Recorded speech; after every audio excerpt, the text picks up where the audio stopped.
Olá, pessoal. Estou aqui, não é a primeira vez. Estou aqui hoje para falar da ideia do porquê não para frente Brasil. Por que não? Por que que nunca o Brasil vai para frente? Por que que só fica nesse país do futuro e nunca vai para frente? Hoje apresentaremos aqui algo diferente, ideias. Caso você tenha também ideias, gostaria que comentasse aqui abaixo. Comente a sua ideia de mudar o Brasil. Vamos lá? Vamos juntos? Vamos. E não estou pedindo que você curta ou comente ou compartilhe esse vídeo aleatoriamente, apenas se ele foi útil para a sua vida. Se foi útil para a sua vida, você pode sim curtir, comentar ou compartilhar, porque se foi útil para você, pode ser útil para outra pessoa. Se não foi útil, não faça isso. Não curta, não comente, não compartilhe se não foi útil para você, tá bom? Muito obrigado pela atenção. Continuando, vamos lá. Um dos motivos aqui do Pra Frente Brasil que nunca ocorreu, né? A República do Bananil, né, o mais conhecido Brasil, ele tem um sério problema com o funcionarismo público. É um dos problemas. Por quê? Vamos chegar. Por que que um político, por exemplo, não pode fazer uma lei, né, que troque a definição de concurso público para mais um processo seletivo e que na contratação, né, do funcionário, que fosse uma contratação de prazo determinado, com cláusulas de violação, caso ocorra tal violação, que ele perca esse emprego. Ah, mas antes do prazo? Sim, antes do prazo.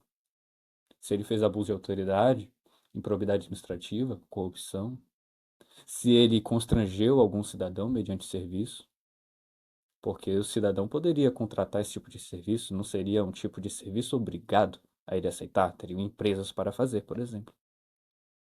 Então vamos lá.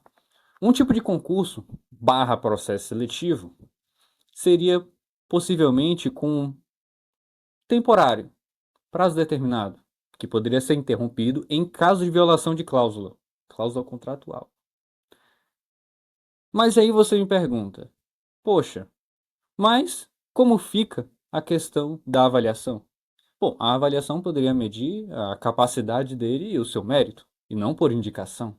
Porque no Brasil, além do assistencialismo que eu já comentei no vídeo anterior, que o assistencialismo só atrapalha no Brasil. Ele só atrapalha. Porque é caridade obrigatória e com dinheiro dos outros. Ou seja, alguém teve que ser roubado para acontecer aquela caridade, entre aspas, do Estado. Esse tipo de concurso, por exemplo, poderia ser diferente, poderia ser medido com um processo seletivo zero indicação, sem carro comissionado, algo do tipo.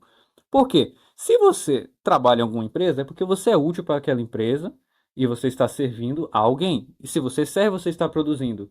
E em medida do seu serviço, você recebe algo por isso, não é mesmo? Então, por que que o servidor público, muitos deles funcionários fantasmas, ou fazem péssimos serviços, cometem abuso de autoridade, cometem improbidade administrativa, são corruptos e continuam mediante estabilidade? Porque eles são estáveis. Muito difícil de serem punidos. Por quê? Porque eles têm estabilidade. Têm estabilidade ou vitaliciedade. Porque servidores do judiciário, por exemplo, ou do Tribunal de Contas, têm vitaliciedade. Se eles perderem o emprego deles, eles vão continuar recebendo. Aposentadoria compulsória. É vitaliciedade, está na Constituição. Então, por mais que, por exemplo, algum juiz, estou dando exemplo, cometa abuso de autoridade, ou, por exemplo, faça improbidade administrativa, uma corrupção, algo do tipo, ele vai se aposentar. E o seu dinheiro vai continuar sendo roubado de você para sustentar ele. Tá entendendo o problema? É esse que é o grande problema. Então, por exemplo, num tipo de processo seletivo seria avaliado, dessa ideia nossa, seria avaliado 100% a questão da capacidade, se ele é capaz, se ele é eficiente, se ele é eficaz para aquele tipo de serviço e o mérito dele. Faria uma prova, né? Algo temporário, prazo determinado. Poderia ser interrompido em caso de violação de cláusula. Caso ele acha que foi injusto, né?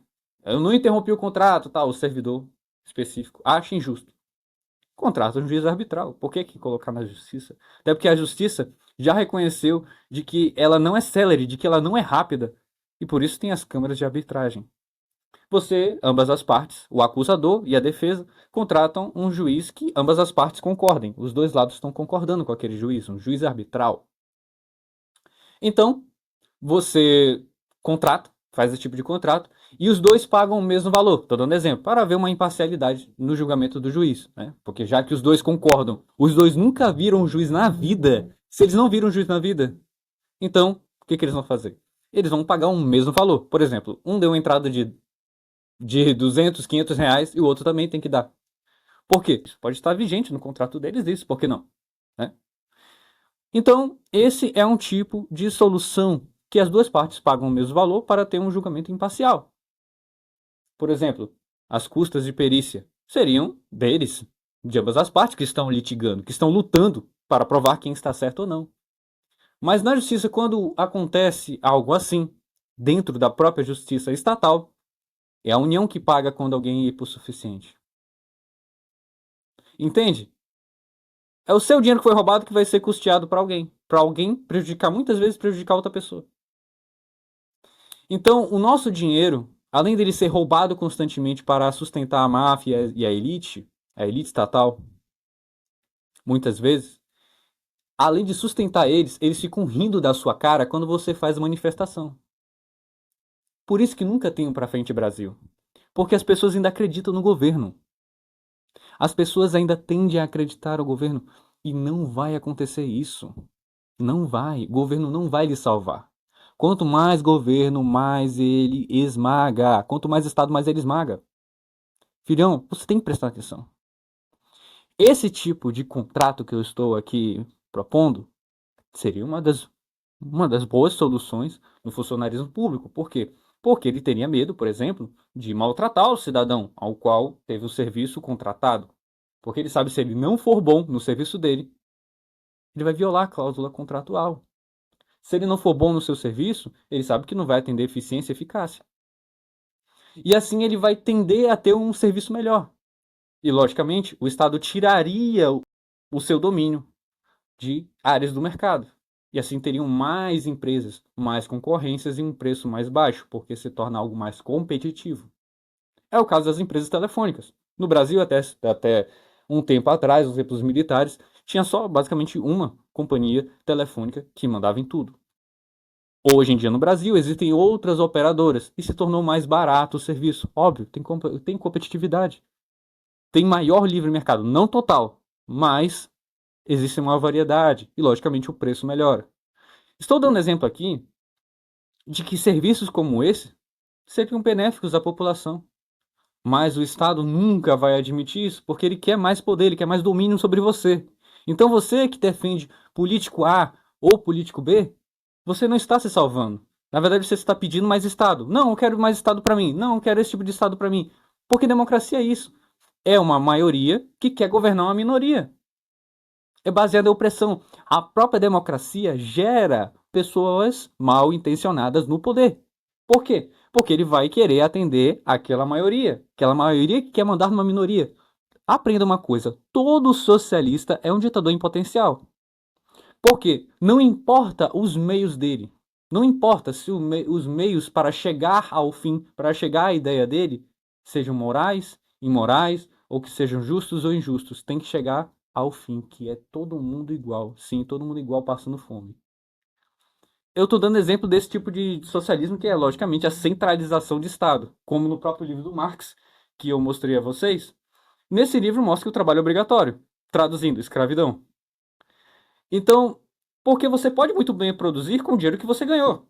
Você pode fazer o mercado girar com o dinheiro que você ganhou, investindo numa empresa para que ela cresça mais, pegando seu dinheiro e aplicando numa instituição financeira que vai gerar mais empregos, que vai gerar mais serviços de maior qualidade, ou então pluralizar o seu dinheiro aplicando em instituições diferentes, assim você ajuda aquelas instituições a crescerem, gerarem mais emprego, mais serviços, você fomenta o livre mercado a crescer mais e ter preços mais baratos e serviços melhores. Só que as pessoas não querem enxergar isso porque o Estado não deixa que você enxergue isso, porque ele não te ensina isso no colégio. Lembra que eu falei no vídeo da educação estatal, que ela é doutrinação, é adestramento? Pois é isso. Ele não lhe mostra economia, ele não lhe mostra leis, como as leis funcionam, como o direito tributário basicamente está te ensinando, olha, eu te roubo desse jeito e você tem que aceitar. Por exemplo, eu não posso negar que eu não conheço uma lei, mesmo que eu não conheça. Tá na Constituição isso. Eu não posso negar a inexistência de lei. Então, esse é um grande problema que, por exemplo, no Brasil, se você está no serviço público, você se torna basicamente impune. É muito difícil de punir, a não ser que seja alguém daqui muito da base que vai ser punido. Os menores aqui. Mas quem está na elite, quem está aqui em cima, até foro privilegiado por prerrogativa de função eles têm. Eles, sim, deputados, eles têm. O próprio juiz, promotores, qualquer um do judiciário, a maioria deles tem que ser julgados no tribunal ao qual eles pertencem. Ou seja, existem problemas no Brasil que as pessoas não enxergam porque a mídia não vai lhe mostrar, a educação não lhe mostrou isso. Estou lhe dando exemplos aqui. E gostaria que vocês refletissem junto comigo isso daí. Por isso que o Brasil não vai para frente. Por isso que não tem o para frente Brasil. E o porquê não para frente Brasil? Por isso. Chega nesses problemas. Estou mostrando problemas que o Brasil tem. Mostrei uma solução por meio de concursos públicos, no caso, barra processo seletivo, vai extinguir a estabilidade, extingue, que você teria se você cumprir um contrato, por exemplo, por 5 anos, você não violou nenhuma cláusula, você poderia ter uma renovação de contrato, por que não? Né? Se você é eficiente e eficaz, não fez improbidade administrativa, não foi corrupto, se você não cometeu concussão, se você não cometeu algum erro, algum crime contra alguém, fez alguém ser uma vítima através do seu serviço, você é de conduta ilibada, você é idôneo, você é honesto, você é justo no que você faz, por que você não teria um contrato renovado? Por quê? Entende? Então isso gera maior segurança à população, ao cidadão, porque somos nós que sustentamos eles. Eles são parasitas. Eles não são reis ou deuses acima de nós. Não, eles só estão lá por causa do dinheiro que foi roubado. Nós, consumidores, trabalhadores, empresários, qualquer um que faça o mercado girar, nós estamos sendo roubados em prol deles. E eles acham justo isso. Falam, não, tem que aumentar o imposto. Não, olha, vão regular o mercado, a inflação está rodando muito, a culpa do preço é do consumidor que está comprando muito. A culpa do preço é do empresário que está aumentando o preço, sem que ele não saiba de que o dinheiro está desvalorizando absurdamente. E os impostos aumentam. Lógico, o preço vai aumentar, porque senão a empresa vai falir. A empresa fale e você não tem o produto. Então a culpa central é do governo. A inflação é o aumento da base monetária, é porque ele está imprimindo mais dinheiro. E o Drex vai ser essa forma, foi o que eu falei naquele vídeo, que o Drex ele é um tipo de controle. E se preparem, tudo que eu estou falando aqui vai acontecer e já está acontecendo. Então, meus queridos, deixo aqui esse pensamento. Hoje eu deixo aqui esse pensamento com vocês, pensamento livre. E é isso. Muito obrigado pelo seu tempo. Curta, comente ou compartilhe, caso foi útil para você. Se não foi útil, não curta, não comente, não compartilhe. Muito obrigado pelo seu tempo e falou!